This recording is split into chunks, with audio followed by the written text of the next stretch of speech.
Welcome to a Song of Ice and Fire Symposium. My name is Nav, and my pronouns are they, them. And my name's Harmit, and my pronouns are Hershey, like the chocolate. And this is A Clash of Kings, chapters 19, 20, and 21. Arya, Tyrion, and Bran. In these chapters, Arya and party are wandering the streets or the forest and they get captured, basically. Lami dies. So sad. Mm-hmm. It is, but like also not. Mm-hmm. It's like tragic. Okay, this is the summary. What am I doing? Okay, Tyrion.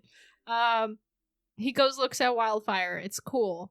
And Cleos arrives with turns from Robb, and Cersei finds out that Marcella is going to Dorne. And Bran hosts the Harvest Feast. And there's a lot of food pornography. And then the Reeds arrive. And then he has a dream. Oh my gosh. As per usual.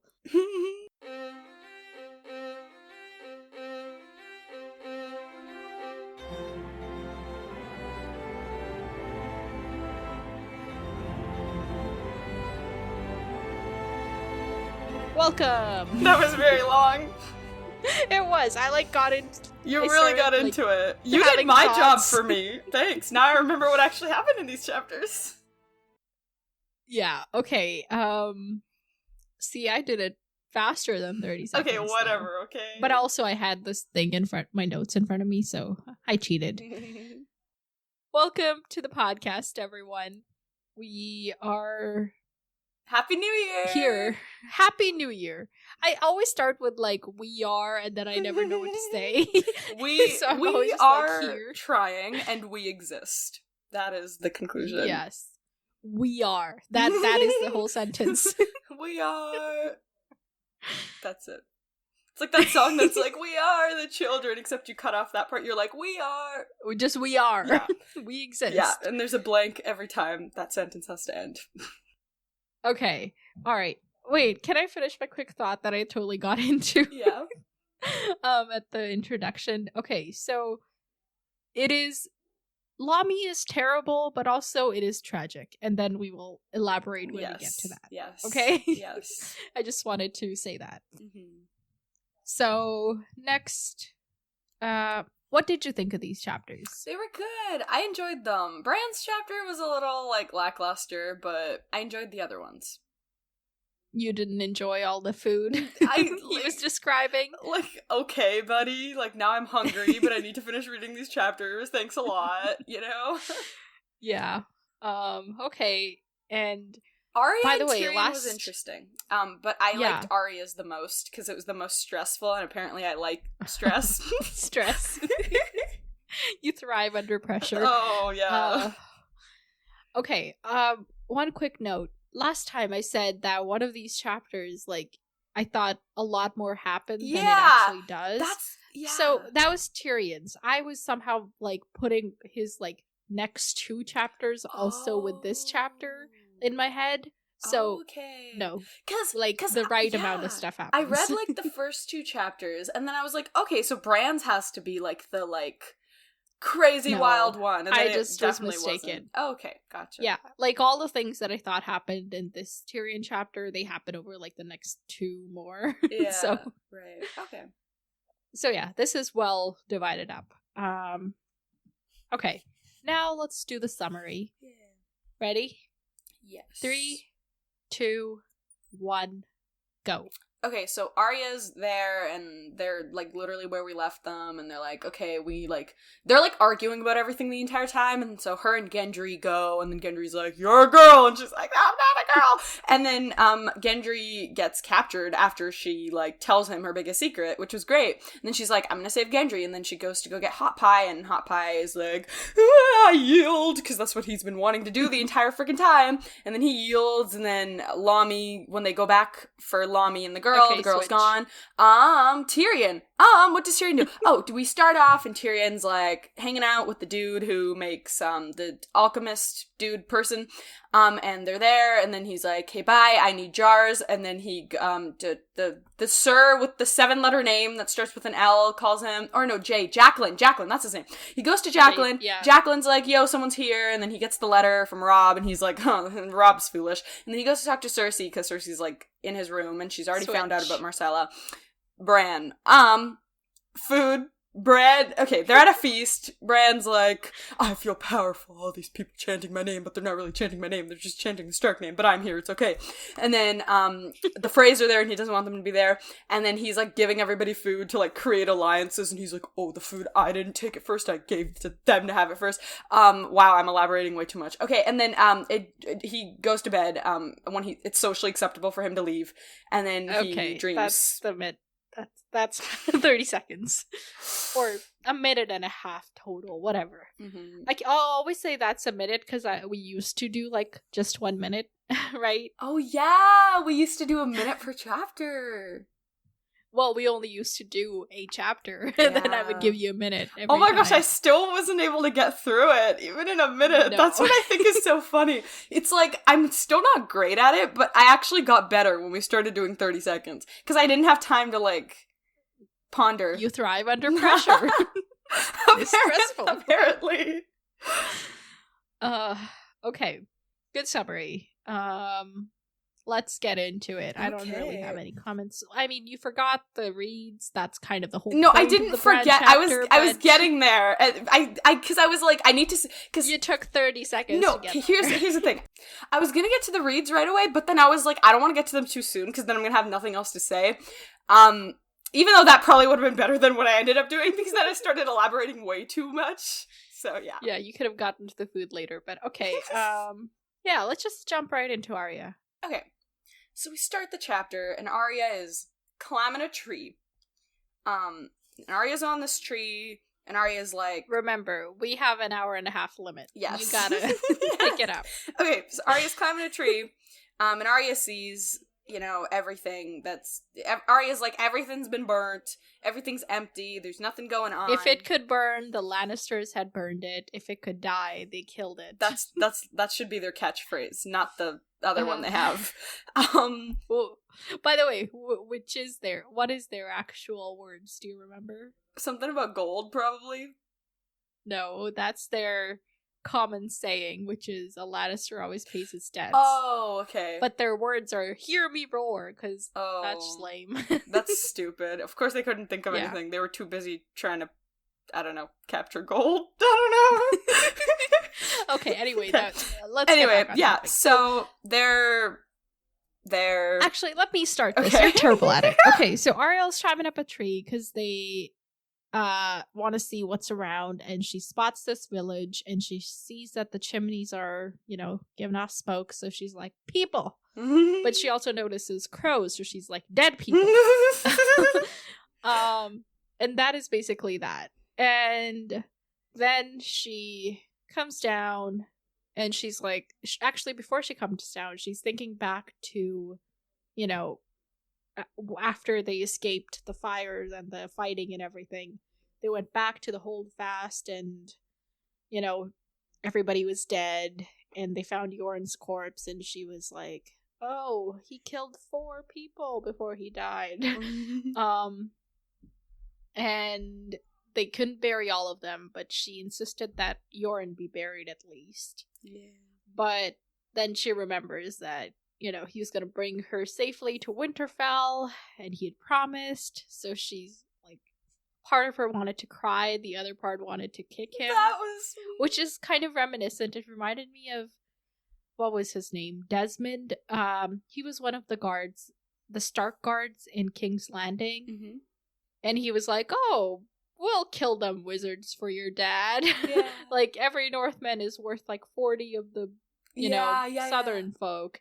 And then when he died, I think she actually kicked him, or she had the same impulse. Yeah. So, like, here it is again, like somebody disappointing her. Yeah. So, that's sad. Yeah. It's like every kind of caretaker mentor she's had has died. Yeah. Her dad died. Syrio. And then Syrio died, and then all the guards died, and then this dude died, like... Yeah. and then just so sad. And then she, like, finally confided in Gendry, and then Gendry was gone, but now she's captured too, so I guess it doesn't really matter anymore. Wait, when did she confide in Gendry? When Gendry exposed her. Like, in this chapter. Oh, later. Like, he gets captured too. Yeah. Like, as soon as she, like, finally opens up to him. He's also kind of a kid. He's, like, a older kid than she is, but yeah, I guess he is also kind of her protector. Yeah. I mean, okay, they're more equals, but still. Yeah, it's still another person that she relied on that's gone. Yeah. But then, hopefully they're reunited in their capture? I don't know. Yeah, but, like... Yeah, it all still sucks. Yeah. So, as she's thinking about back in the day, or back in the last week? Yeah, whenever. She... when they, like, buried Yoren, they remembered that there were a bunch of people up a tower, and maybe the Lannisters didn't get to them. And it turns out they didn't, because they were, like, up in a stone tower, and they pulled up a ladder so nobody could get in. And what are their names? Cutjack, and... there's another two. I can't remember their names. What does he say? Kurz, Kurz, and one more. Who's the other person? I think it was just two. No. Tarber. Because Kurz got shot with an arrow, and he died a couple days on the road. Oh. Yeah. And she's talking about how, like, it's been terrible. She threw away her boots because they were just rotted. Yeah. So now she's been walking barefoot. Mm-hmm. And it says, walking barefoot was hard at first, but the blisters had finally broken. The cuts had healed, and her soles had turned to leather. Oh my gosh. Ugh. So she's remembering all that, and she's remembering Kurz, the dude who got shot, like, during the fighting. He dies on the road. And she knows that, like, she's like, he was, like, actually helpful. Like, he helped us figure out how to make an acorn paste, and, like, he had, like, survival skills more than any of us had. So she's like, why are you dead? And afterwards, Cutjack and Tarber are basically in charge because they're, you know, the older, more competent people. Yeah. But one day they just, take all the tools and are like, we're gonna go find some food. Mm-hmm. And then they never came back. Yep. Which is, like, it's understandable because, you know, the kids are just slowing them down, but also these are just kids. Like, somebody take care of them. Yeah. But at the it's hard because, like, it's like this thing where they don't have any personal responsibility to the kids. Like, they're not related in any way. They're not, like, sworn to the kids or whatever. Yeah. But you could argue that they're, like, morally responsible. Yeah, morally, they are. Yeah. It's... Yeah. So, that's, but sad. Most of these people don't have a moral fiber in their being, so... Yeah. I am way beyond expecting any of these people to act morally. I'm like, that's true. Like, they were criminals bound for the watch, so, like, they were probably less willing than even the regular person. I don't know. They are still regular people. I don't know. It was just sad, and it sucks for Arya and gang, so here they are, eating worms. Well, Arya's eating worms. And Hot Pie and Lami and Gendry, they all refuse to eat worms, but Gendry is like, he finds food other ways. Mm-hmm. And at one point, like, Lami gets really mad, and he's like, "Ugh, worm eater," and she's like, "I've offered you worms," mm-hmm. and he's like, "Oh, it's like, Lami has this thing where he complains but doesn't do anything about it. Yeah, that, like, really irks me. Mm-hmm. Like, Yeah, it's like, do you have a better... He's like that person in a project who's like, I don't really think we should do that, but then they don't have a better idea. Exactly. Yeah. I hate it. Yeah, it's very frustrating. He's not a very lovable character. And he names the little girl Weasel because she's like, looks like a weasel but doesn't really. Yeah. He just names her Weasel. Yeah. And it's like, buddy, your name is Lamy, chill. Lamy Greenhands. Oh, okay. Because he used to dye things. Right. Oh, and also Lamy is injured, so they have to carry him on like a makeshift litter everywhere. Yeah. So he's like really slowing them down, but Arya, unlike those other people, feels responsible for him and is not willing to abandon him, which also comes into play later when she refuses to abandon Gendry. So go Arya. Yes, Arya. Getting yourself in trouble for other people. She is, like, I think that's what differentiates her from, like, all the other people. Like, when Gendry and her are, like, kind of walking off, they have the same choice that Cutjack and the other dude had. And Gendry's like, let's just leave them.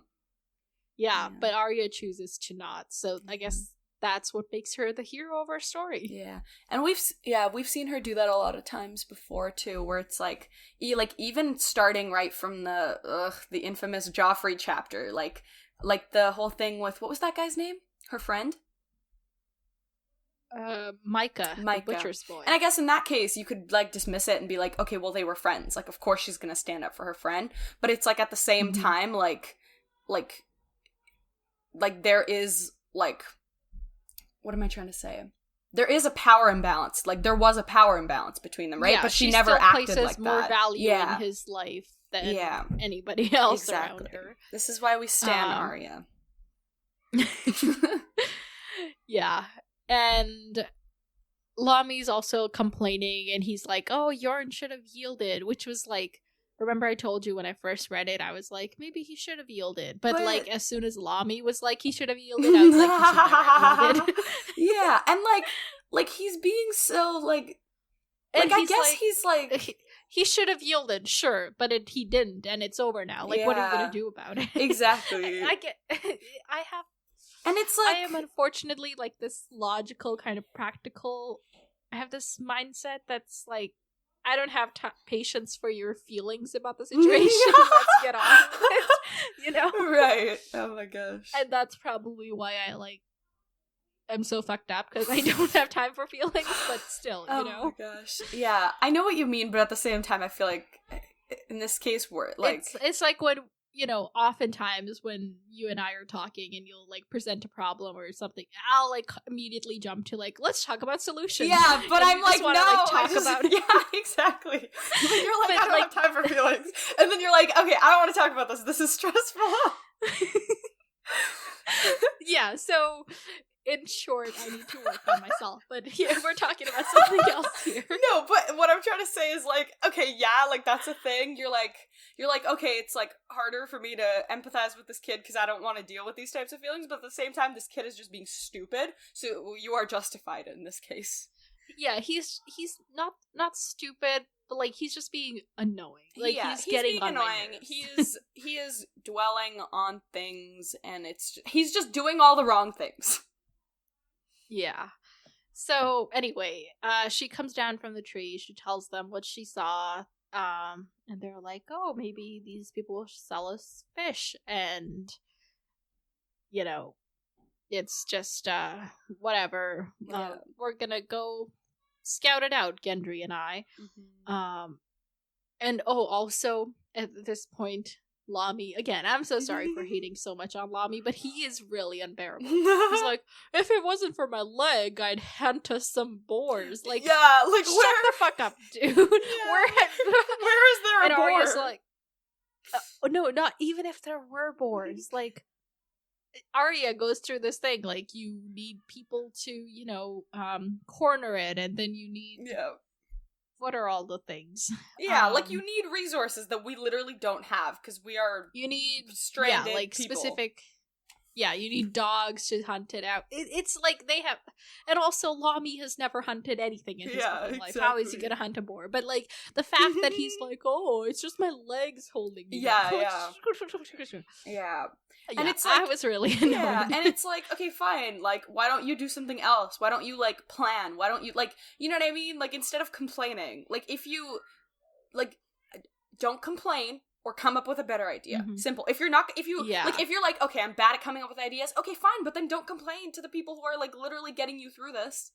Yeah, just like you gotta contribute somehow. And they're the ones that have to carry you and everything. And Arya's the one eating worms, and like she's not complaining. Yeah, exactly. So, it's like everybody needs to do their share, and I think complaining is very important when an injustice is being served, but like this is like nobody can control this situation. Nobody is like doing this to you. It's just happening. Like if somebody is actively working against you, complain about them. Yeah. Tell on them. And especially like they're trying to help you. They're not even like, oh, whatever. You know, like they're actively trying to help you, and to some degree, like you have to be thankful for that, even if it's not like totally working. Like, you know, like you're not totally getting like nutrition or like whatever you want. But it's like, you know what? They're trying and they're like being here for you. Mm-hmm. Yeah.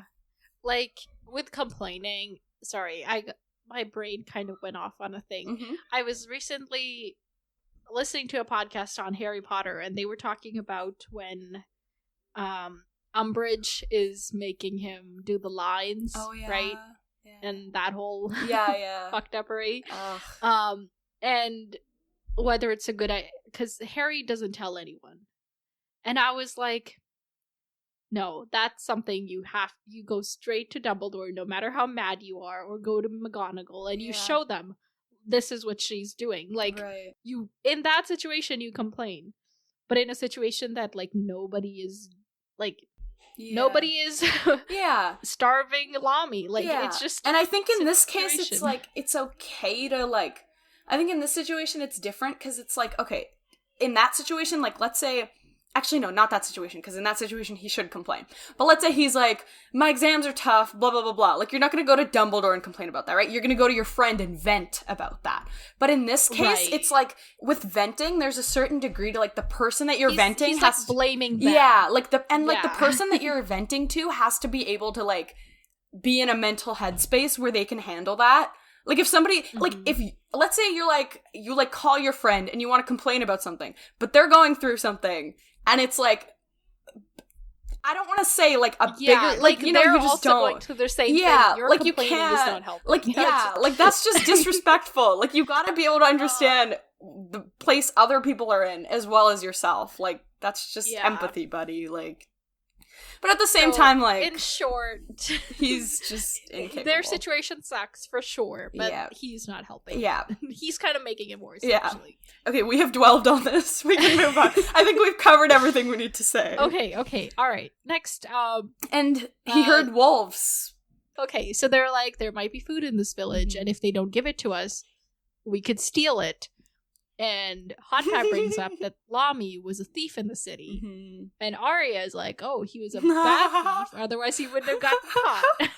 So I just enjoyed a little, you know. Thing. Nice. Moving on from Lamy for a moment. So then Gendry and Arya pretty much get to the point, like, Gendry's like, okay, I'll go, and then Arya's like, you're too noisy, I'll go, and then they both go, blah, blah, blah. And then they leave the other kids with, like, I think Hot Pie has a sword to defend themselves. Yeah. But there was this interesting part where they were talking about, like, maesters, and they're like, like, we don't know what, like, how can we help Lamy? We can't. No maesters, And then because Gendry's like, you can only find maesters in castles, and, like, they're not going to help someone like Lamy. But Arya points out she's kind of thinking, like, Maester Luwin would help anybody, like, for sure. And that's, like, once again, Winterfell versus the rest of the world. Yeah, and I guess, but yeah, also, not every maester is the same. Yeah, right? Definitely. Maester Luwin is a good dude, I think, from what we know of him. Yeah. Yeah. I mean, I also have a strong aversion to Pycelle, so any maester that's not Pycelle, I'm like, you go, bestie. Yeah. So Gendry and Arya start walking off, and Gendry's like, we could just leave them. And besides, you're the only one who's good for anything. And you're a girl. You are a girl. Yeah. And, they do this whole thing, and he's like, oh, show me your penis. And she's like, I don't feel like it. Oh my gosh. But eventually they get to the point where, like, yeah, I'm a girl, but just don't tell anyone. And she's also like, yeah, what about you, though? You also have a secret. Why were the gold cloaks after you? And he says, I wish I knew. I think Yoren knew, but he never told me. So, yeah. I mean, Henry has no fucking idea. I mean, yeah. And then she's kind of thinking, like, she's thinking about trusting him, but then she's like, maybe trusting anybody in this world is a bad idea, but then she's like, Gendry's different. It's fine. Yeah, well, Gendry's different because the queen wanted him. So they have a common enemy. Yeah, that's why. I know it sounds like I'm making fun of her, but, like, I get it. And it's like, you just, like, want to trust someone, and it's like, she's like, okay, I'll trust him. And then so she tells him she's Arya of House Stark, and he's like, wait, of House Stark? Like the king's hand? And she's like, oh yeah, that was my dad.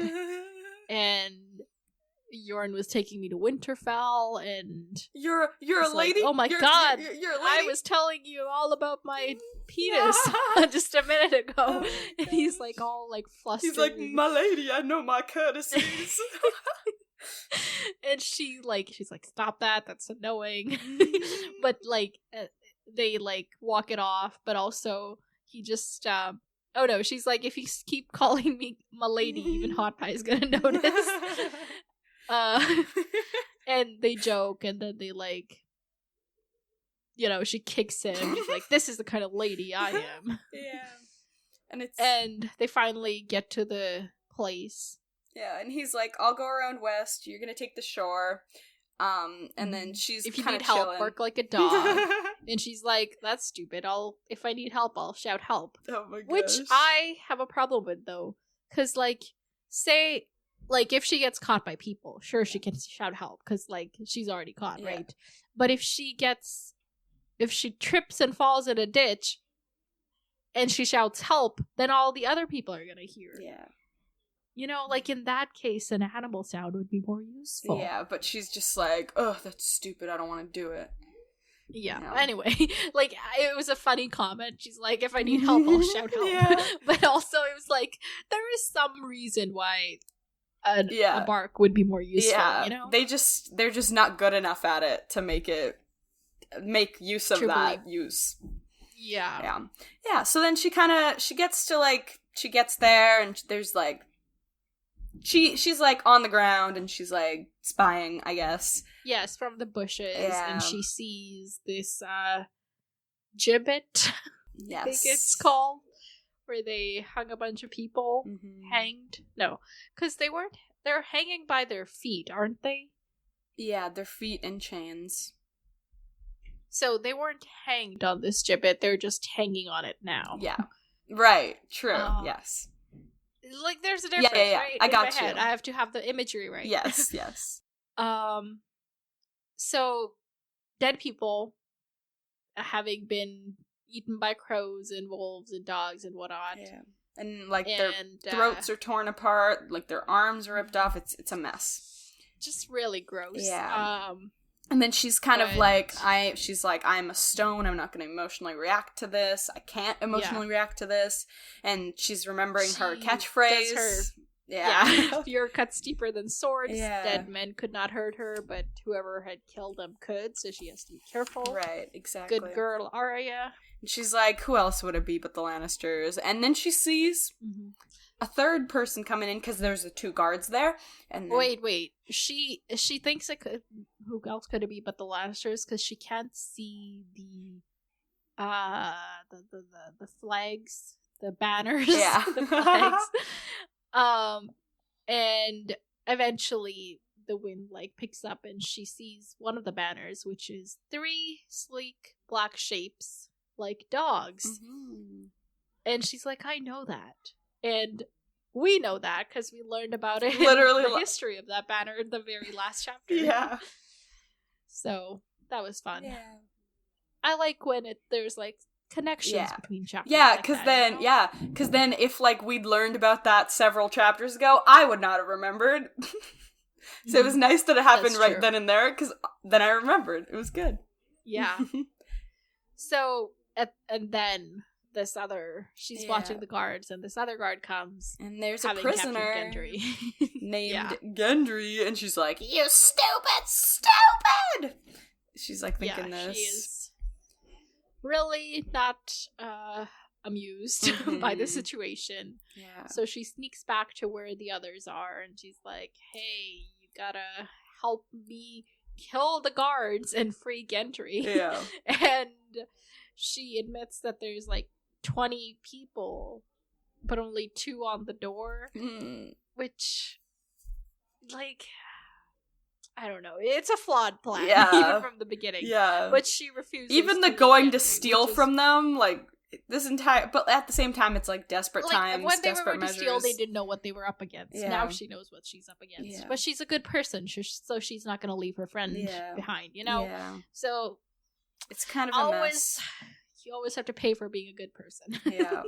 And there was this line that I really liked. It says, so this is before she goes back, and this is like after Gendry gets captured, and she's still there, and she's kind of in this like, what do I do? You know? Mm-hmm. And it says, the smell of cooking meat mingled queerly with the stench of corruption. Oh my gosh. Because there's dead bodies there. Yes. It's all gross. It's all gross. It is a mess. And then Hot Pie's like, we thought you left us. Yeah. And they're just like, what'll... Oh no. She convinces Hot Pie to go with him, with her to... Yeah. Free Gendry. Oh my gosh, there's too many people in this chapter. And Lami's like, what'll I do if the wolves come? And she's like, yeah. So I enjoyed like the little couple comeback shots. Yeah. And Lami was like, why don't we just leave him? Like, it's fine. And then she's like, who's gonna carry you, buddy? And he's like, you. Yeah. She's like, chill. Mm-hmm. So, they go back and they sneak in, and they're just like kind of holding their breath and like crawling next to the gibbet. Yes. And it's all going well until a crow it says, until the crow landed on his back and he gave a muffled gasp. Who's there? A voice boomed suddenly from the dark. Hot Pie leapt to his feet. I yield. Like, he didn't even give them a chance to like find them. Yeah. You know? He was just like, just immediately. Yeah. Yeah. This man's coward, I tell you. All the guards come over, and Arya tries to fight, but like she can't overpower them. They're armored and everything. And a guard snatches her sword needle away from her. Yeah. And it says, the shame of that hurt worse than the pain, and the pain hurt a lot. Jon had given her that sword. Syrio had taught her to use it, so it's a pretty important artifact, you know? Yeah. Sad. It is sad. And then she remembers the where the banner is from, and she's like, ooh, yeah, I saw this at the tourney. And Sansa had told her that he's even bigger than Hodor. I don't know if you remember, but last time we were talking about like, who's bigger? Yeah. Right. So we know he's bigger. We don't know by how much. Gotcha. And then Hot Pie was yielding some more. And the mountain's like, okay, take us to the others. Mm-hmm. And they do, and Lami yields, of course, right away. Weasel has run off, and Arya thinks, run, Weasel, run as far as you can. Run and hide and never come back. And that's...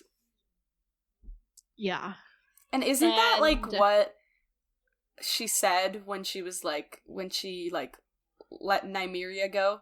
Wasn't that, like, her exact dialogue? Perhaps. I don't know if it was the exact. But it was, like, something along that, right? It was, like, run, don't come back, or else this frickin' queen will do whatever. Well, because they ended up throwing stones at Nymeria because she wouldn't leave them alone. Yeah. So, Yeah, but it's like a similar sentiment. Yeah. And I don't know who says this, but they're trying to find the Dendarian. The Dendarian. He's the Dendarian. Yeah. Hey, so, he is dead enough to earn the going status of the Dendarian. We've heard about him and his shenanigans for so long. Like, what is he up to? What do you think? I mean, he's like torturing them, you know? I feel like he's just like, who's torturing them? Like, Dendarian is like torturing the Lannisters by evading their capture. Is that no, because isn't he like messing stuff up for them? Like, isn't he like doing stuff? Oh yeah, he's just kind of like getting in their way, going in, burning their things. Yeah, just like randomly. Yeah, it's like they can inconvenience. You use the word torturing, and it was really off. Yeah. Okay, well, I didn't mean like torture. I just meant like he's annoying them, but like but like the Lannisters take every single small slight dramatically, so to them it's them being tortured because they don't understand what real torture is. So no, like he's doing that, but like where is he? He's just hiding somewhere, man. He's in the shadows, he's out of the shadows, he's in the shadows, he's out of the shadows. He's everywhere. I don't even know where he is. I feel like he's everywhere. I mean, he's somewhere by the God's Eye, I think. Right, okay. Well, so we have another mention of him and the fact that he has not yet been caught by the Lannisters. The day he gets caught is the day this book crumbles. The book is built on the foundation of him not being caught. I'm just being dramatic. Ignore me. Okay. So, yeah, the guard, like, you know, obviously they don't know it. Even the guards acknowledge that nobody knows. We're just this is just a waste of time. And then one of the people, the spearman, goes over to Lami and is like, hey, what's up with your leg? And Lami's like, oh yeah, it's hurt. I can't walk. You gotta carry me. Think so, the man said. He lifted his spear casually and drove the point through the boy's soft throat. Hey, carry him, he says. Oh my. He muttered, chuckling. As much as I hated Lami, he did not deserve this. Yeah. He is just a kid, you know? And the fact that it's just stupid. This is such a terrible, terrible world. Yeah, these people are awful. Yeah. So that is the tragic end of Lami in this chapter. So they're captured now. Yeah. By the Mountain, who works for the Lannisters. Yay. Do you think they'll figure out who Arya is? I think so. Because I think initially they wouldn't, but I think like because they have Needle, they might be like, why does this thing have this fancy sword belong to you? Yeah, and even if it's not like a figuring it out, I just feel like it'll like prompt further questions. And then like, I mean, like, I don't think Gendry will betray Arya, but it's a possibility, you know what I mean? But it's like, I feel like with his character, I don't think he will. But at the same time, it's like, we don't know him super well. But like, from what we've seen from him, I don't think he will. Alright. But at the same time, he was like willing to let them go. He was willing to leave them. But that was more for like survival's sake. So I'm not sure. But I don't know. There's just a part of me that's like obviously I don't want to believe that he'll betray Arya, but there's a part of me that's like, I guess it's possible that he does. Right. But you don't think he will. I don't think. Give me yes I don't think no. he will. I don't want to believe that he will. Right. So he won't give Arya up, but they will somehow figure out that it's Arya. Yeah. Yeah. Where will they take her? To oh right, because it's like I guess they report directly to Tywin. Mm-hmm. I think they'll take her to Tywin, yeah. So Harrenhal? Yes. And the rest of them, like Hawkeye and Gendry? I mean, like, they don't really care about these prisoners, so I'm assuming they're gonna kill them eventually. But with Gendry, they know that Gendry's valuable. Do they? Do they know that it's Gendry? And because that was the gold cloaks. That was not the Lannisters. And this is from Tyrion's end, and there's like no communication between Tyrion and Cersei as of. Well, it was Cersei who sent the gold cloaks. Yeah, and. Oh, you mean Tywin? I think you're confused. You said it's from Tyrion's. Oh, I meant to say Tywin. Yeah. So, yeah. and there's no communication between Tywin Cersei, because... Well, there is, but like, no healthy yeah, communication where they actually talk about these things and understand what the other person's trying to do. And Cersei has seemed to have lost some trust in her father, so I don't think she's confiding in him about everything. Will they figure out who Gendry is? No. Not yet. Not yet. I mean, Ned looked at him and was like, oh yeah, he's Robert's son. But that's different.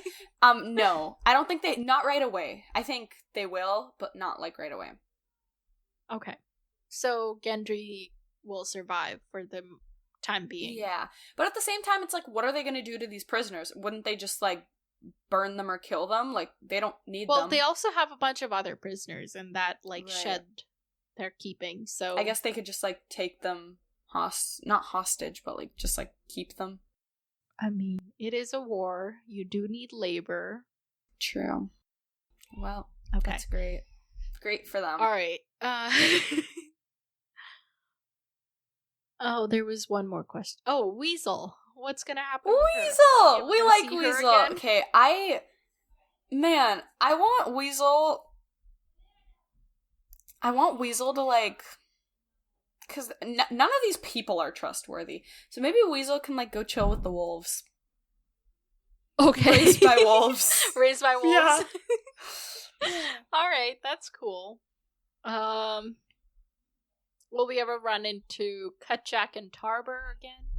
The people who abandoned them? I don't... Maybe. I don't think so, though. It might be like they show up in, like, a couple of books, and I'm like, who are these people? And you're like, do you remember in book 2? Right. Okay. That's cool. I think that's all the questions I have, and we took way too long talking about this. Let's move on to Tyrion. Oh my gosh. So, Tyrion is somewhere under the hill of Visenya. He's where the alchemists kind of do their... Guild is. Yeah, where they do their gilding. That's where he is. Alchemy. Whatever. Sure. Okay, so then there's jars. The jars are the people of the hour, or the things of the hour, not the people of the hour. So there's these jars, and he's talking to Halline about them. Is that his name? Oh wait, no, hold on. Hallen. Oh! I think it's just pronounced Oh, Hallen. Okay, so he's talking to Hallen about them. Remember I said, like, whenever there's a Y, think of it as an I. Yeah, but... because Tyrion. Oh, okay. Yeah. Okay, cool. Anyway, so they're kind of just, like, examining it, and he's, like, asking him questions about it. He's like... oh, like, as it gets warmer, it'll flow more easily, and then we find out that the substance in these jars is wildfire. Yeah. And Tyrion doesn't seem to be very fond of them. Green. Yes, it's green.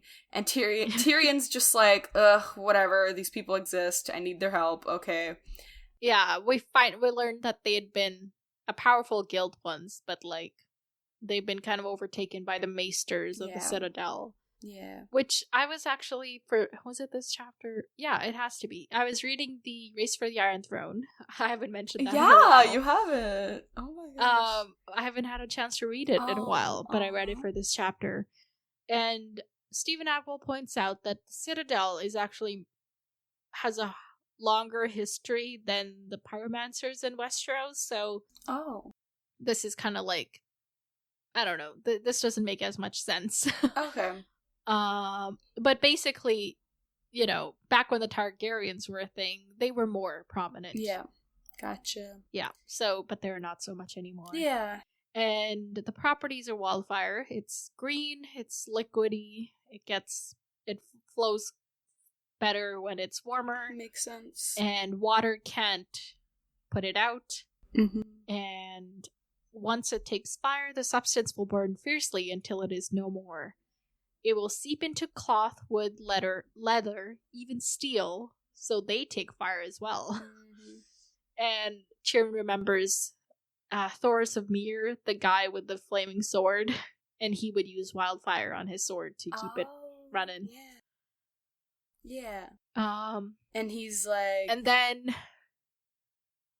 Tyrion's like, okay, so that's great and all, but why doesn't it seep into these clay pots? Like, it's just clay.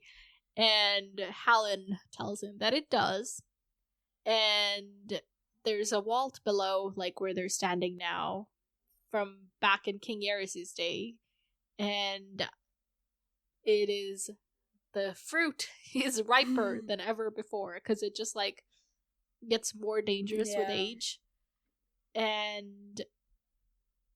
what was it? Much of the stock we made for Aerys was lost. Only last year, 200 jars were discovered in a storeroom beneath the Great Sept of Baelor. No one could recall how they came there, but I'm sure I do not need to tell you that the High Septon was beside himself with terror. That is terrifying. So there's just, like, random stores of wildfire in the city that nobody knows about. Yeah, that is a mess. That's but so I feel like fun. this is just a setup for, like, when George R.R. Martin needs to kill someone off, just be like, oh, the area they were living in had the wildfire in it, you know? Like, this is just a setup for him to... Chekhov's gun. Yeah. Oh my gosh. Okay. Yeah, it is. It's kind of a terrible thought, though. Yeah. Like, there's just, like, this really... Because, what is it? I read this recent thing on... they, like, keep finding undetonated bombs and, like, landmines all over Europe from the world wars. Oh my gosh. That, like, never went off. They're just, like, in the ground all the... So they, like, keep finding them during construction projects and stuff. Dude! Yeah, isn't it crazy? Oh my gosh. Oh my gosh, that's terrifying. And, like, I think in the comments, everybody was like, oh, is this... Like, all the Europeans were like, oh, is this not common? Like, isn't this just, like, a thing that you deal with? And everybody else around the world was like, no, do not just deal with this. That's funny, but, like, awful. Oh my gosh. Yeah, so, anyway, that's what this reminded me of. Oh my gosh. Yeah, and so he's saying, like, pretty much any, like, just what you just said, like, any spark. If they even sit in sunlight long enough, like, this is not good. Yeah, they can. The heat from the sun can cause it. Because, like, he's like, oh, can we use the jars from King Aerys' day? And he's like, we can, but it's, like, it's really dangerous. Yeah, definitely. And so they're saying that from King Aerys' day, they have 4,000, and then in total, they have 7,840, and he's like, I can get you to 10,000. And he's like, do we have time to get to 10,000? And then he's kind of, like, thinking through his enemies, and he's like, maybe we do, if these people stay long enough. Because Tyrion's reflecting that while they keep, like, the recipe for the wildfire a secret, it is a lengthy process. Yeah. So he's like, I don't know. He's like, this is a terrifying prospect, but I am ready. Yeah. He's, like, both delighted and terrified by it. Yeah. But I thought this thing was kind of cool. But, like, Tyrion's kind of like, okay, like, make sure you're still staying safe. Like, I don't want you to just rush and then make these things terribly and then it ends badly. Yeah. But he's saying, like, oh, there's no mishaps. It's, like, the substance is prepared by people who are trained and it's done in bare stone cells. And he's saying that, like, they're above where it's made. Like, there's a room filled with sand. And there's, like, a protective spell, he calls it. Spell. Well, Tyrion calls it spell with quotation marks. Yeah, it's more of like a... But we do know that magic is a thing in this world, though. Yeah, but, like... Wildfire? It's funny when you're reading a fantasy book and you're like, I don't buy this spell. Yeah, there's, like, a limit to what you can tolerate. But yeah, they have some way of... Yeah.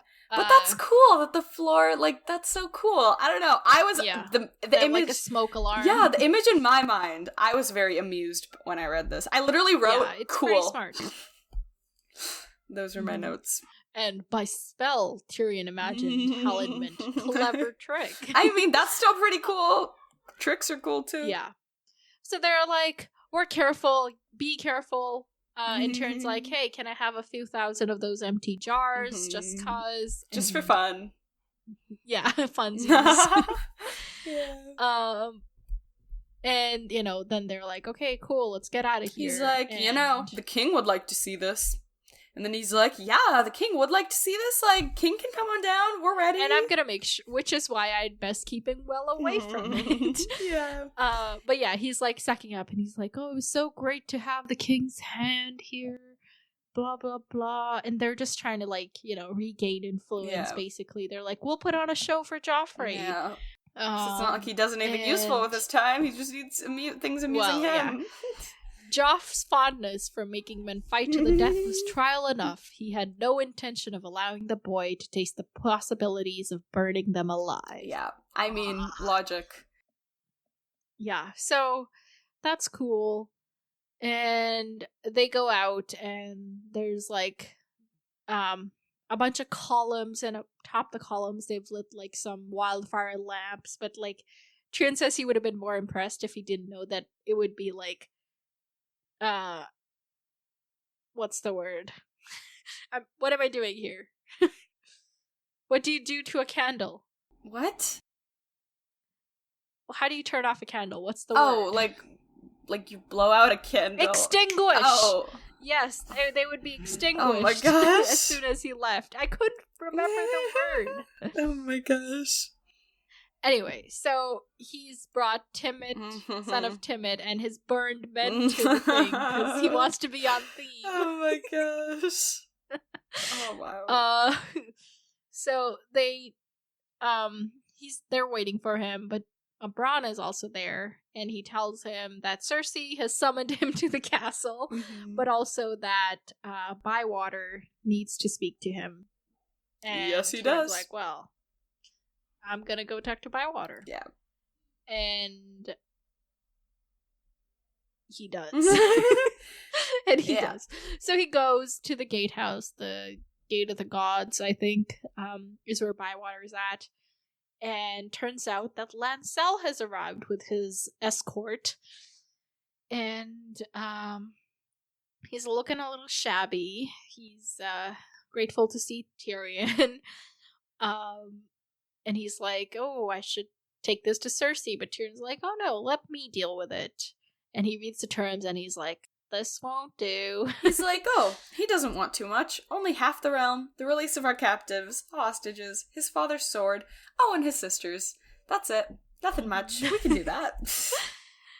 Yeah, and Cleos is like, hey, can you at least exchange the Stark girls for my bros? And Tyrion's like, no. I don't care, no.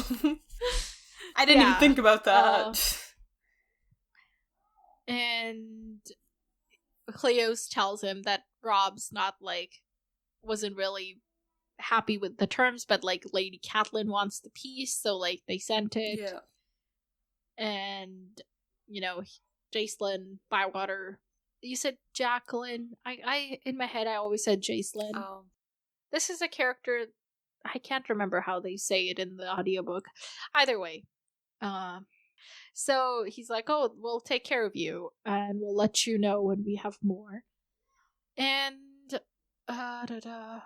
he finds Bywater and is like, hey, where are the rest of the party? And he tells them that they're outside the gates and, whatever.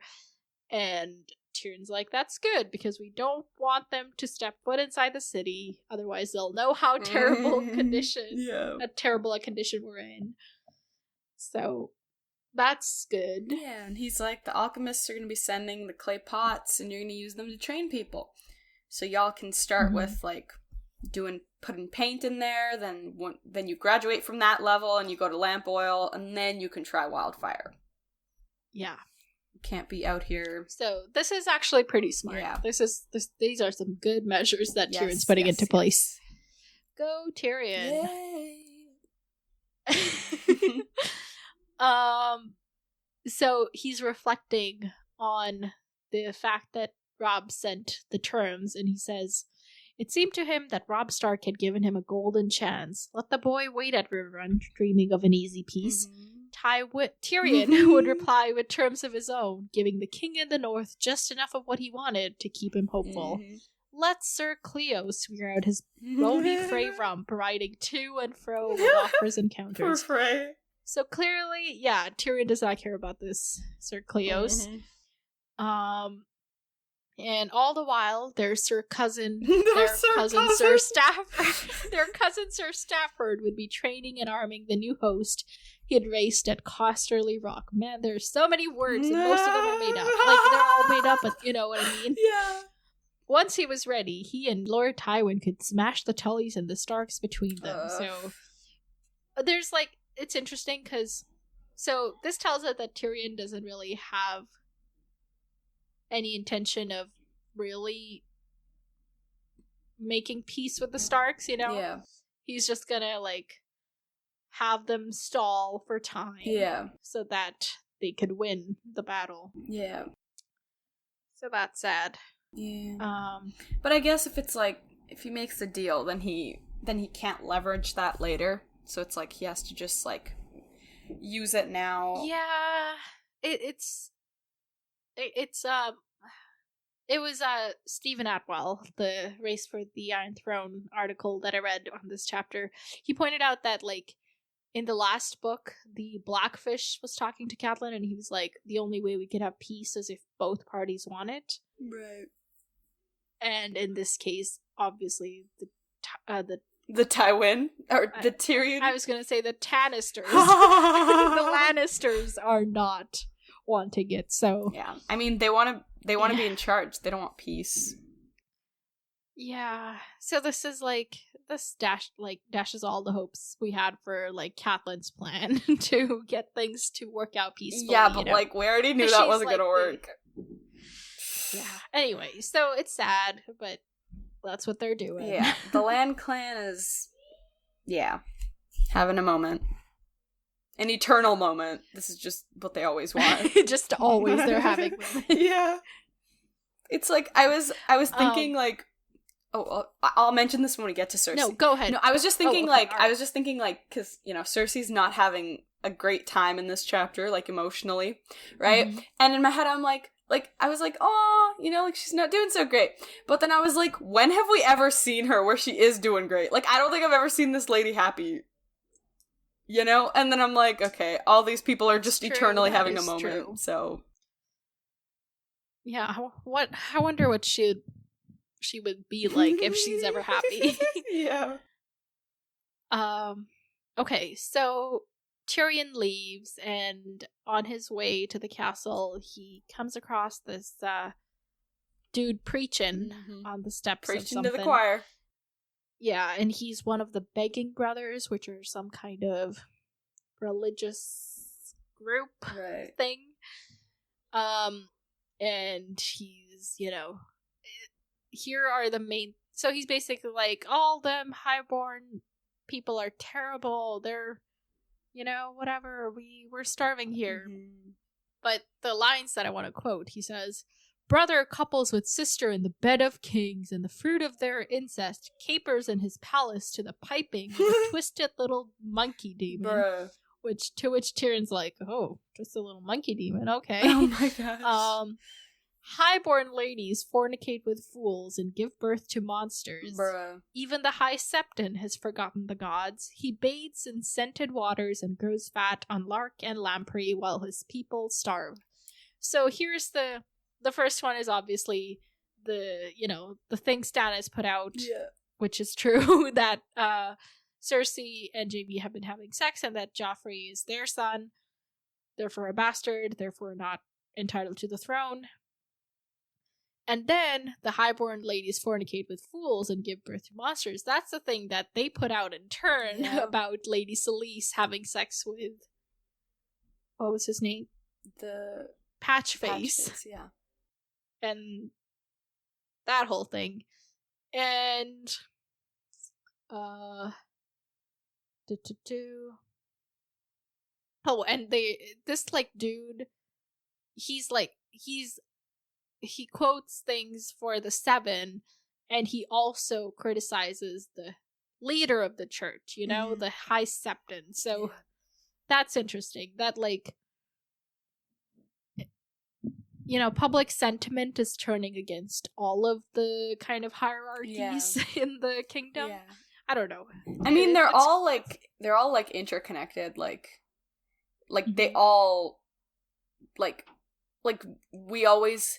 like, we always hear about, like, okay, south is, like, the seven, north is, like, it's not like there's this diversity of, like, oh, there's all these different religions, and even if they exist, they're not, like, the only ones that are, like, regarded highly are the ones, is the one that's connected to this is, like, the church of the state. Yeah, like, exactly. It's pretty interconnected, yeah. So anyway, Tyrion's like, this is terrible, but, time's all I need.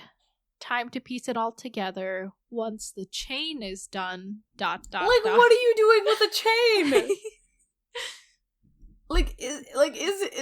Is he using it? Like, they have a fence. I told you, he's gonna chain Joffrey to the Iron Throne so that nobody can take it away from him. You won't believe me.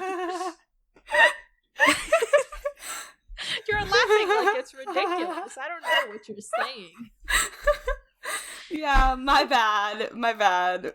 Oh my gosh. I like... So we still don't know what's going on with that. Like, I literally don't understand. Like, what are you gonna do with the chain? Like, are you, like, making a makeshift fence? It's like, I'd assume you have walls and, like, fences and, like, what are you gonna do with the chain? And how does that relate to... Wait! Wait. The fire... What did they say about the fire in this chapter? They said that the fire, like metal is flammable too. I don't know if I'm phrasing that right. So maybe... Yeah. Wait. Is he using the chains to conduct it? So that it, like, do you know what I'm trying to say? To where? Conduct it to where? The whole city. Because, like, think about how much effort... Why would he want to burn the whole city? I don't know. Well, I don't... Because the people are, like... Okay, so the people come into the city to, like, evade the city. No, not the... So, like, they're under attack. Yeah. Under siege. They're under siege, and then he can go to the people, you know, like, the city, so just, like, not, like, Visenia's Hill, where they all are, so just, like, the city, he can use the chain... Wait. Hold on. You're getting your geography wrong. Where they all are, as in the Red Keep, you mean? Oh, yes.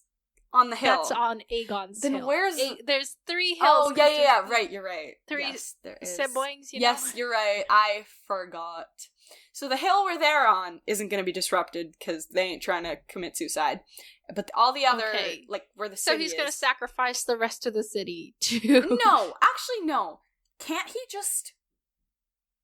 Oh, wait, no. Remember I told you, he's gonna make a big old lasso out of this chain. No. He's gonna set that on fire, and he's gonna throw it on Stannis you know or what he's Renly doing? Or whoever. Outside of the city, you know? When he could surround the city with the city it. On one side is surrounded by water, on the other by land. Which way? The one surrounded by land. On which land. side of the city? Okay. So on the side with right, land, where they're gonna... Right. Okay, yeah. So on the side with land, wait, then the sea's still a problem. But that's not my problem. I don't care.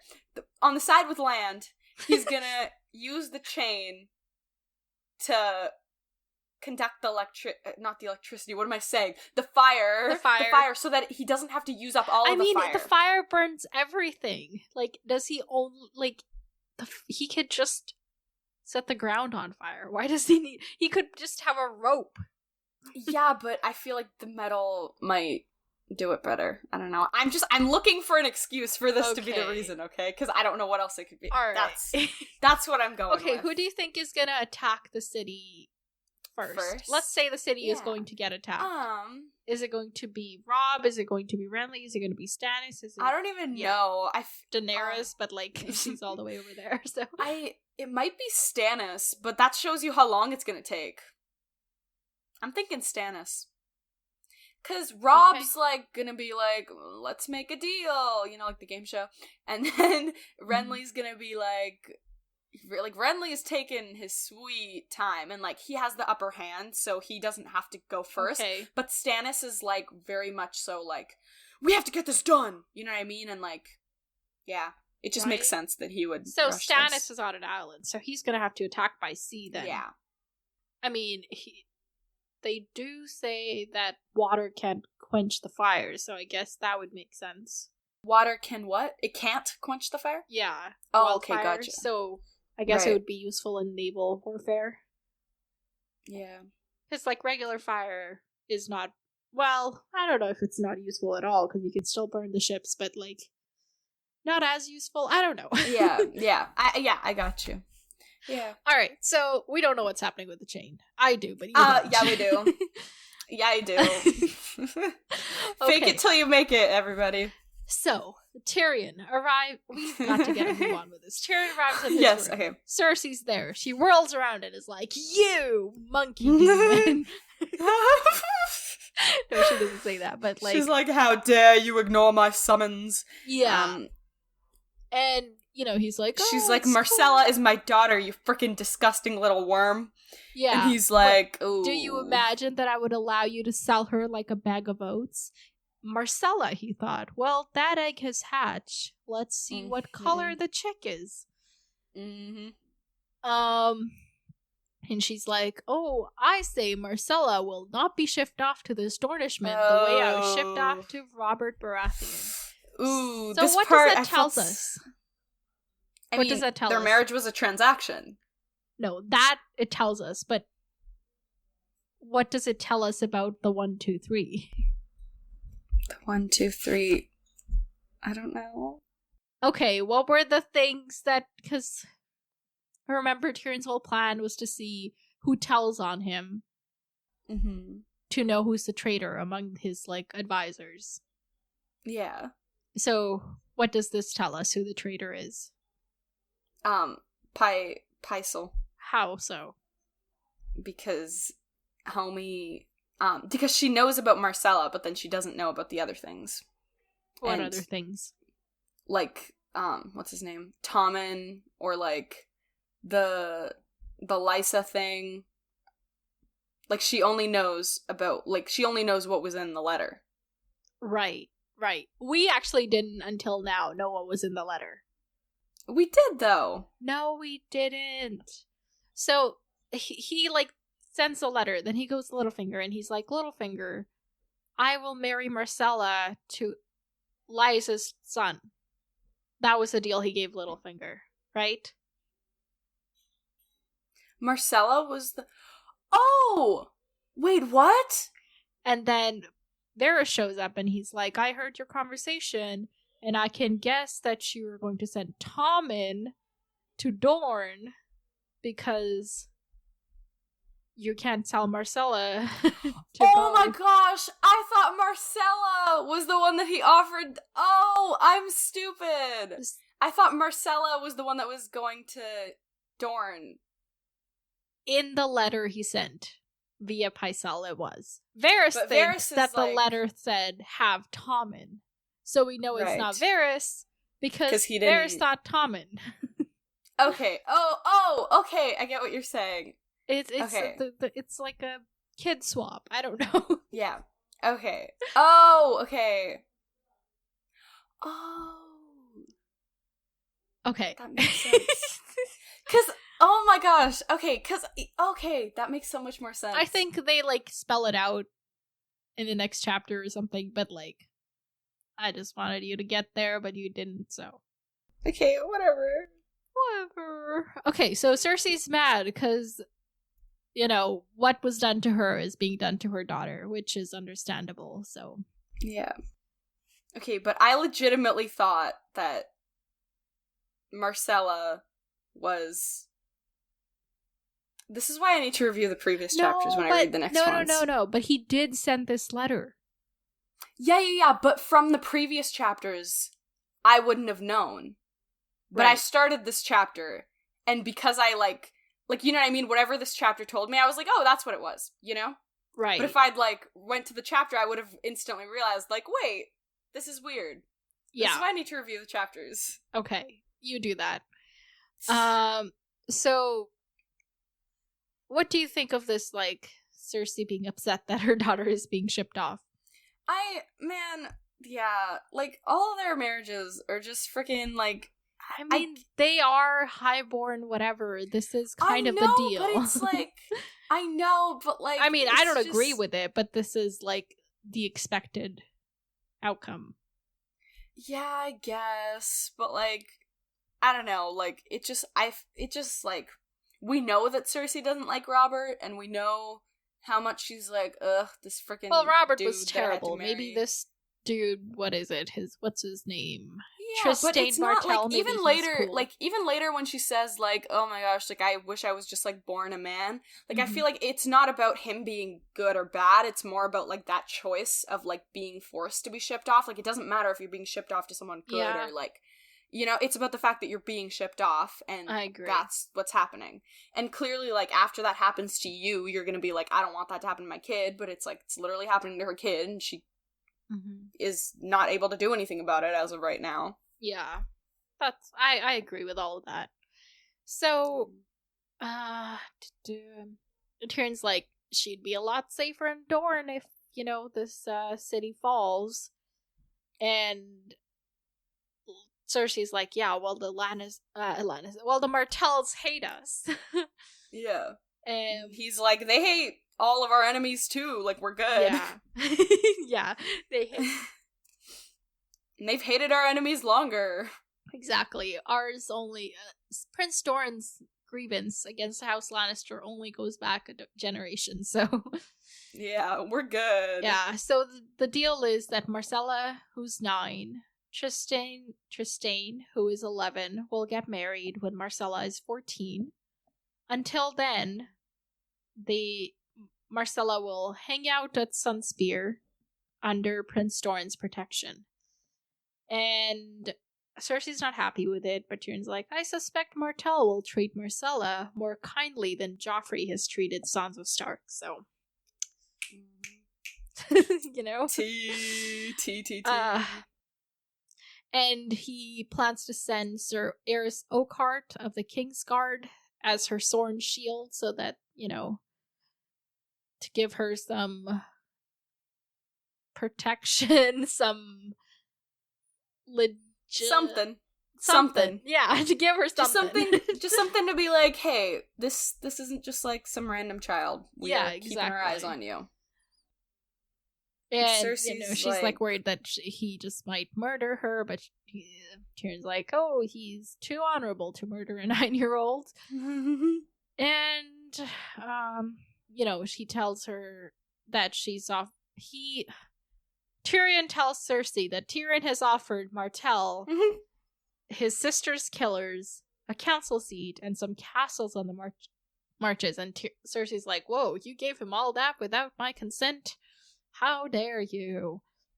And, you know, she slaps him, and this happens like a couple times. And Tyrion's like, you gotta stop that. I was sent here by our dad, like, you know, and she's like, oh, yeah. Eddard Stark had a letter. Look what that got him.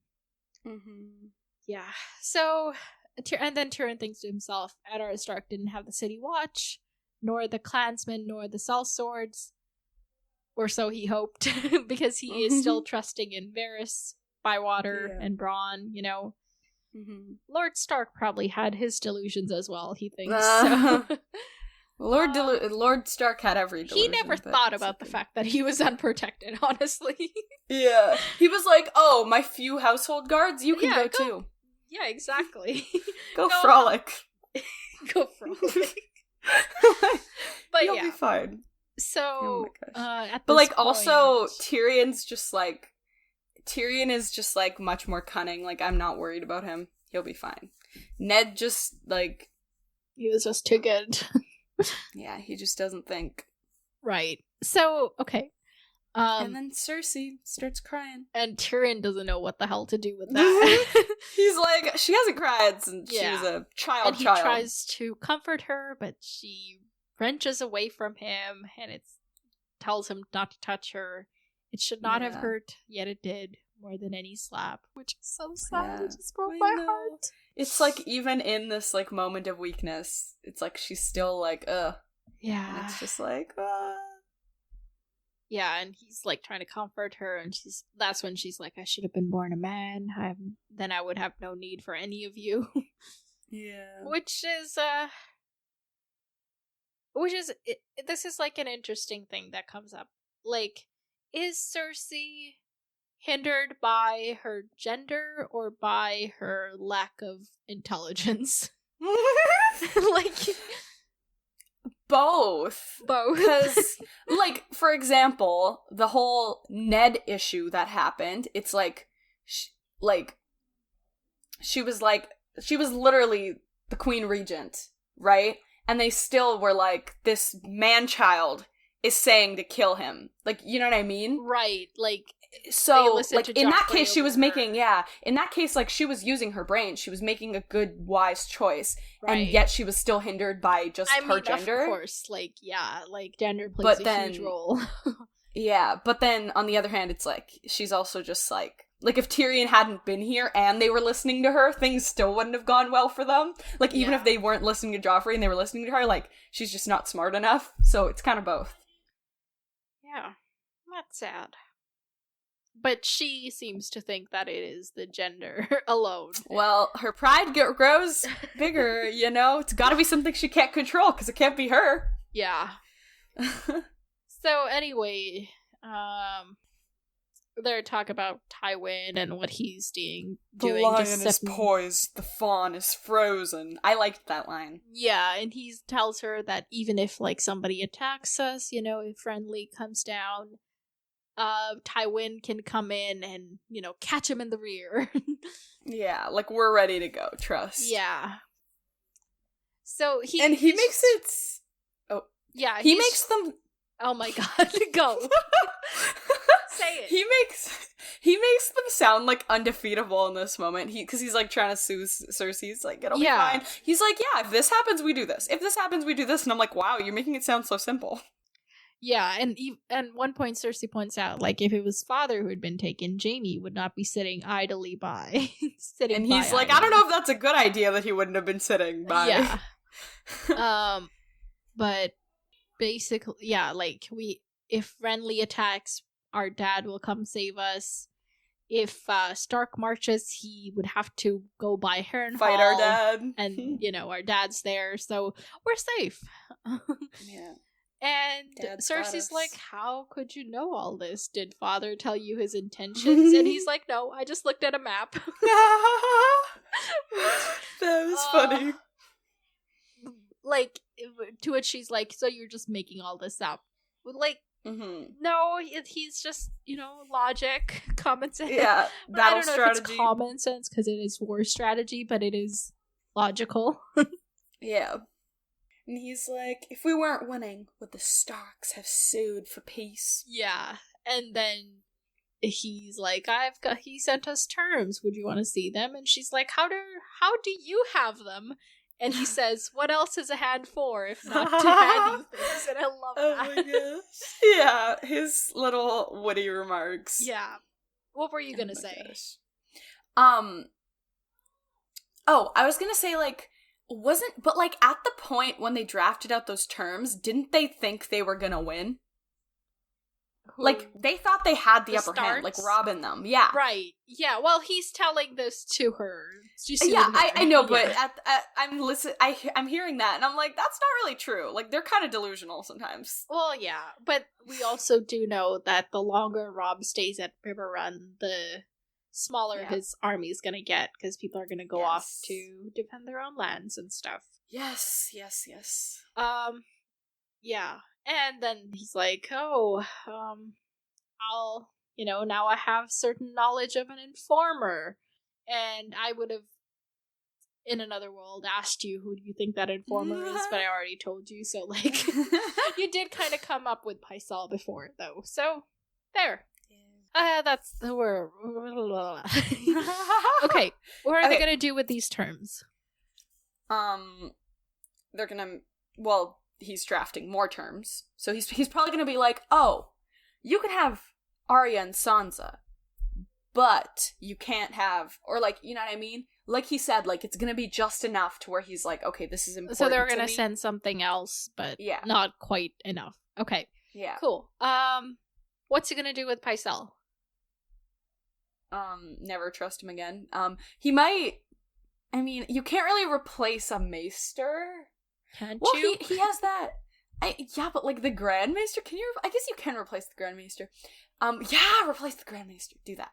But, like, he has that vial, I feel like that's probably incriminating for him in some way. So now he can use that, because now that he knows that he's this mole, he's like, okay, I want to get rid of you. So whatever's in that vial, he's going to use that to expose Pycelle. Okay. And we already talked. Let's move on, because we're at an hour and a half already. So okay, Bran. So Bran is a stylish man once again. Mm-hmm. He's got his like gray breeches, white stuff. doublet, wolf's head silver brooch. Yes, exactly. Riding a horse. The chapter. He's riding a horse. He's riding down the hall, and everybody's like chanting Winterfell, and he's like, "Ooh, I feel good." But then he's like, "It's not even about me." But he's like, "I'm just gonna revel in this for another second. It's all good."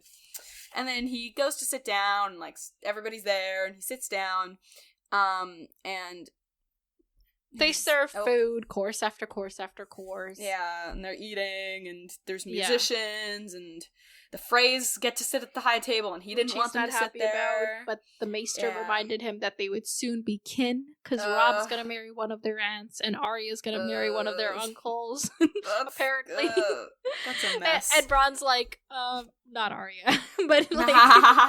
He's like, that ain't happening, buddy. Yeah. And he's like, he gets full eventually, and then after he gets full, because, you know, it's like a big deal that he gets like the first bite, or first not bite, but like first serving. Yeah. And so he like sends them one by one to like the important lords, and he's like, you get this, you get this. And he sends the Freys. What did he send to the Freys? Boiled beets and buttered turnips. I enjoyed that. And he also sends sweets to Hodor and Old Nan as well, for no reason, but he loved them, and I love that. I love that. Just wanted to squeeze his 8-year-old little... I know. And he's looking down at everybody, and he's like, there's a lot of people here rephrase that, because like looking down at everybody, you're like, he's looking down his nose at everybody. Oh, well, he's just looking around at everybody, maybe. But he is looking down, because isn't he on a like raised? Yeah, but your phrasing makes it seem like he is. I know, but like y'all know what I mean. Okay, all right. Okay, fine. He's on a raised platform, therefore he is physically looking down on everybody. So he's doing that, and as he's looking around, he's kind of looking at the people that he knows and the people that he doesn't know, and he's like, they're all kind of looking distant, and it's not so great, and he's lonely, and he's reflecting on everybody he's lost, and everybody that's changed, and it's not really great. And then he has like a waking dream where he just like suddenly is like, it's too hot here. He's suddenly in the Godswood's Godswood. Yeah. And he's like, oh, I never had that before. This is weird. Mm-hmm. That's interesting. Yeah. He's only ever had the wolf dreams in his sleep, so... Mm-hmm. Progress of some kind, I guess. I guess, yeah.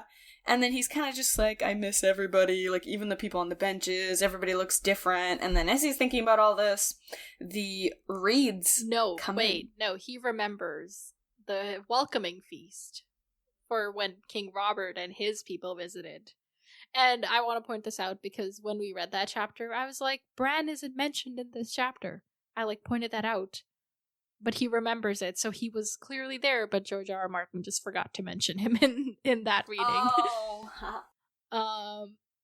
And so he's thinking, you know, how everybody's gone, the girls to captivity, Jon to the wall, Robb and Mother to war, and Robert and Father to their graves, and perhaps Uncle Benjen as well.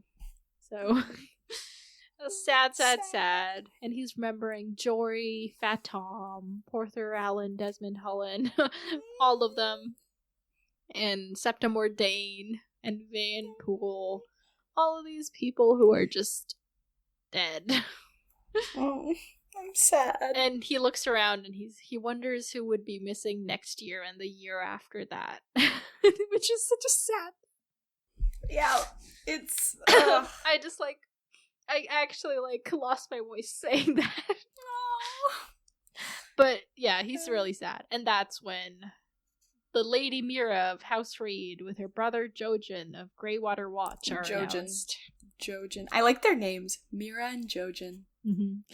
And the Walders call them Frog Eaters and Mudmen. Because, if you look at the map, the the swamps are kind of close to where the twins are, so they probably have some kind of rivalry over lands and whatnot. And Lewin's like, hey, you know who they are? And Bran's like, yeah, Cranningmen from the Nick. And we're reminded that Howland Reed, their father, was a great friend to your father. And at one point he remembers that, like, he thinks back to his dad telling the story of how Howland Reed saved his life. Like, he was talking about the Kingsguard, and the finest knight I ever saw was Sir Arthur Dane, who fought with a blade called Dawn, forged from the heart of a fallen star. They called the Sword of the Morning, and he would have killed me but for Howland Reed. And if you remember from Ned's dream, that he was there at the Tower of Joy, where Howland Reed was there too? Yes. Oh. That's when Ned faced off against Arthur Dane. Right. And that's where we think Jon was born. Just FYI. Oh my god. So their dad could have that information if it's true. So finally somebody exists. I'm just saying. Oh my gosh. Okay, Howland Reed, buddy, where you at? Yeah, so I'm just saying that the Reeds are important. Okay? Yeah, okay. Now I'm invested, because now there's fighting, because remember I was like, who's gonna tell us? Nobody exists anymore. Yeah. Who can tell us? So he notes that the Reeds are slight of build, slender as swords, and scarcely taller than Bran himself, and Bran's 8. So they're like short, little people. Not little as in with like Tyrion, but just slight build. I don't know. Yeah, they're just shorter in height. Yeah, there. So, they pledge this whole thing. Wait, what does it say? To Winterfell we pledge the faith of Greywater.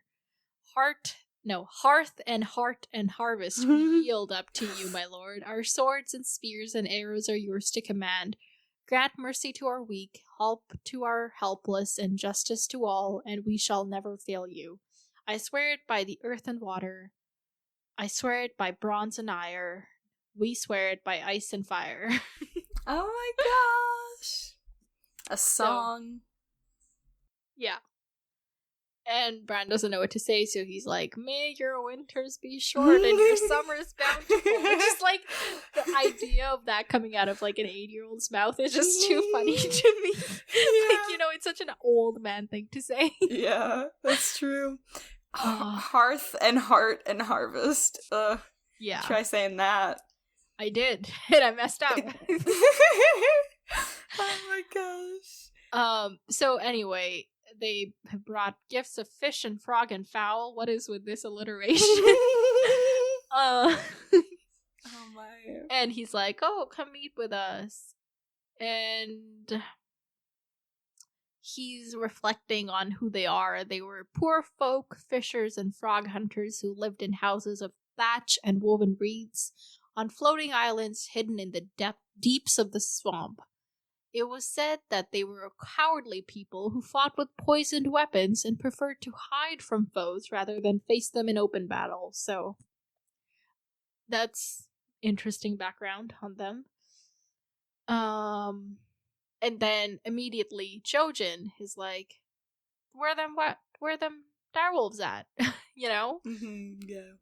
And Rickon tells them that they're in the Godswood and they want to see them. So they have this conversation, and Bran's basically like, oh, do they really eat frogs? And apparently they do, which is like, whatever. Like, you eat Let why them not? eat frogs. Your sister's eating worms. Exactly. Let them eat frogs. And then they do like, and then they dance. Oh wait, food's over. Sir Roderick tells them frogs and fish and lizard lions and all manner of birds is like what they eat. And Bran thinks to himself, maybe they don't have sheep and cattle. So he commands the serving men to bring them mutton chops and a slice of the Aurochs. Like, he's like, oh, they never get to eat this stuff. Let them, I'm gonna fill their plates. Which, he's like the sweetest kid, honestly. Yeah, he's, yeah. Mm-hmm. And he, like, he's staring at the girl at one point, and she catches him, and he blushes and looks away. He's got a little childhood crush, maybe. And then, people are dancing and stuff, and he gets sad because he can't dance. I mean, he hasn't figured it out yet. You can totally dance, Bran. Yeah. And then he asks Hodor to take him back.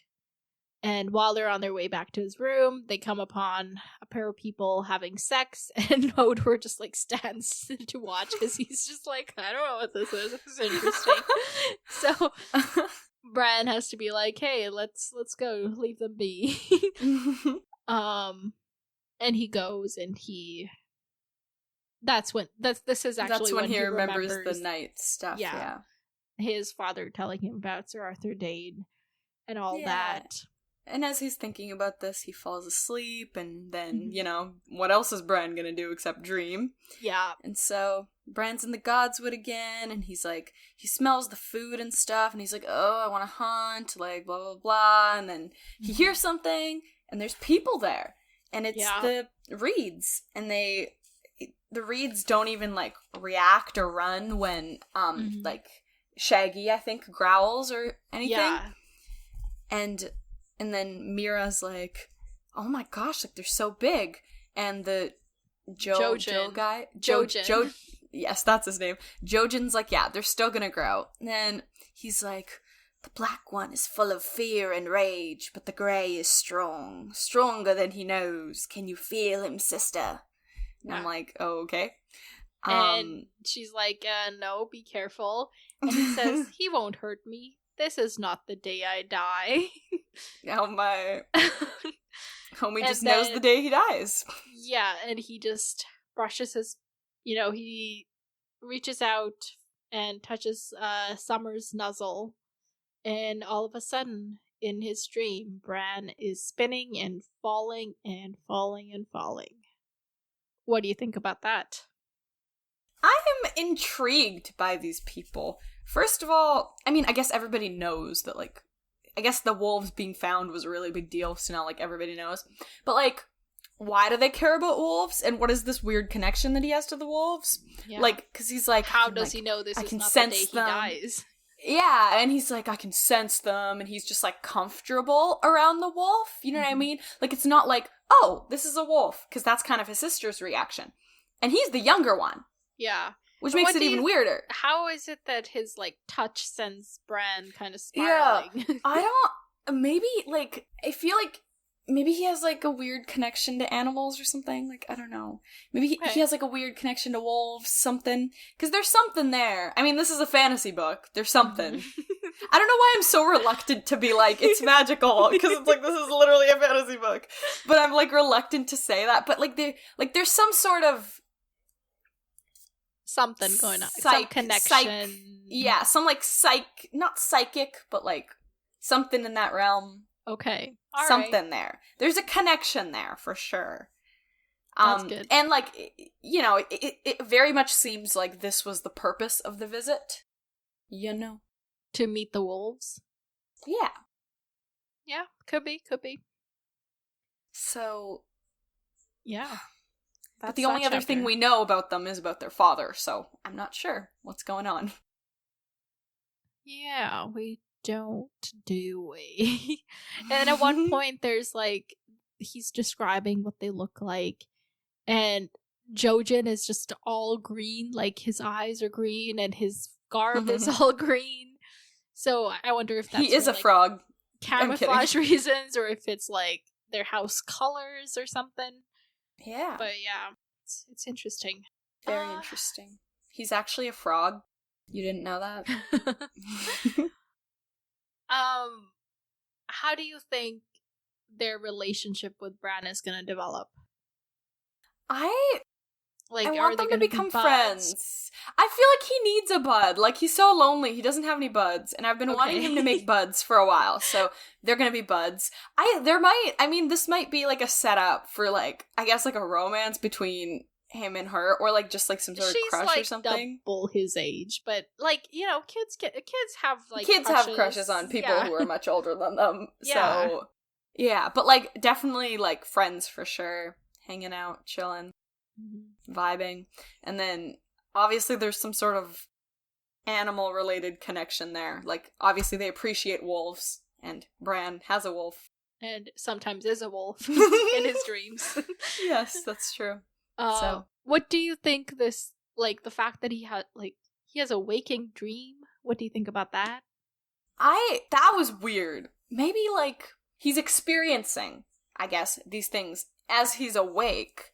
So it's like, is that just like, okay, he's bored, he has nothing better to do, so he's got to be like productive, like, you know, or like, or is it like amping up of the dreams? I mean, it's obviously amping up, because now it's like happening because before it was like he had that one dream, and then he was good for a bit, and then he had another dream, but now it's like every chapter he has a dream. Yeah, exactly. So he's like, it's just like another part of his identity now. Like it's just literally part of who he is. I mean, he is a wolf now. I don't know. Okay. I feel like eventually, like right now, he's kind of like experiencing it, but I feel like maybe with like these new people, it's like they might be like, oh, have you tried like controlling it? Or like, you know what I mean? So maybe like he can being like in control when he dreams of being summer. Okay. Yeah. Interesting. So do you maybe think he he's can do actually like inside summer when he's dreaming, or is he just No, I think it's physically, no, I don't think so. But he obviously can't be inside, like mentally. I think like, is so. his spirit inside summer when he dreams that he is summer? I think so, yeah, because I think that's the connection that the wolves have. Because you know what? Because that makes sense. Because the wolves have been able to detect danger for the kids, right? And if a danger is happening to you, obviously you're going to be able to detect that. So I feel like it's like this two-way connection that they have, where it's like he can be summer, but I feel like to some degree maybe the wolves can embody them as well, and that's how they have that connection. Understanding that they wouldn't have as wolves, they have because they're connected to these people. And do you think this connection, like, so far we've only seen like Bran dream of being summer. Do you think any of the other kids are connected to their wolves in the same way? I think so. We might see something like that with Jon. Why Jon? Because he's the only other person who still has his wolf. I mean, I guess Rickon also does. Yeah. And Rob. Oh yeah, I forgot about Rob. I was like, oh, there's 5 kids. I literally forgot that Rob, because I don't think of him as a kid anymore, you know? Right, but he is one. I know, but like, yeah, he has a wolf. I mean, it's kind of, I think it's just gonna manifest itself. I don't think it's gonna manifest itself in the same way. I take that back, what I said about Jon. I think for example, for Rob, it's like, they're just able to work well together in battle. It's like, okay, you know? So I think it's just like different depending on what they do and like who they are. That's cool. But it kind of does make me sad to think that Sansa could never have that because her wolf is dead. Fucking Joffrey. Okay. Alright. So that's that chapter. I liked this chapter. Yeah, it was a good chapter. Actually, no, nothing happened. What am I saying? I don't know. I like, because like Bran's kind of like the mystical of all of them. Yeah, I guess. Yeah, that's true. But I was just like, okay, fantasy, even though his life is the opposite of a fantasy. Unfortunately, having been confined to basically like a room. Yeah. So we'll be reading 2 chapters next time. No new people, I'll just tell you. So tell me who we're gonna see. Who do you think? That's sad. Are we ever gonna get new people again? No, okay, never. Ouch. Okay. Catelyn. I want to see Catelyn. Okay. And I want to see Daenerys. All right. Well, you get one of them. Ooh. We're reading chapters 22 and 23. Chapter 22 is Catelyn. Finally! Oh my gosh! It has been a while. This is only her second chapter. I think the first one was all the way... Chapter 7 was a Catelyn chapter. Yeah. Bruh. That is a lot. That's 16. Dang. Yeah, we've had like a lot of Arya and Tyrion. Yeah, we have. Oh my gosh. Okay, so what are we gonna see from Cat? Catelyn is gonna be finding... I want Catelyn to have found Renly, and we can meet their party and see what they're like. Okay. But I don't think that's gonna happen. I think she's just gonna be traveling. Alright. Maybe we didn't see her all this time because she was traveling. Yeah, I doubt it. Okay. Well, she is traveling south. Do you think she'll run into Arya? No. Okay. That just came to me and I had to ask you. Well, yeah, because Arya's literally captured right now. You think she's gonna be like, let me go find these people who are captured. Right. Let me go towards the Lannisters. That. I'm still in my head imagining that Arya is just wandering the woods. Yeah, so clearly that doesn't happen. Moving on. Chapter 23 is Jon. Ooh! Okay, Catelyn and Jon. Wow, mortal enemies. Just kidding. So last time, Jon was just, they were out beyond the wall, coming upon abandoned villages, and that was it. What's happening now? Maybe we run into a fun little white. Have some fun. Okay. Yeah, have some fun. Spice things up because his life hasn't already been awful. So we gotta get more awful things in there. All right. So that made no sense. Anyway, we're gonna run into a white. They're gonna be exploring. They might be like, wait. Will they find Benjen, who Bran thinks about this chapter? Not yet, I don't think. I think Benjen's a bit farther away. So Benjen is not the white? No. Oh, Benjen's not the white that they're gonna run into. This one's gonna be a fun white. Okay. And then the ultimate will be like, how you gonna burn your uncle, If he's dead, I mean. I don't know. Okay, alright, cool. We gotta wrap this up. Happy New Year, everyone. Happy New Year! Happy 2020. It's a good year for everyone. 2022! 2020, oh my god. That just tells you how, still how time stuck is stood. in the past we are? Yeah, oh my gosh. The way I just confidently said Happy 2020! Oh my, she's stupid. Anyway, you can email us. Our email is popculturesymposium@gmail.com, and our Instagram is @popculturesymposium. So that's cool. Other than that, until next time, farewell, my friends. Talk to you later.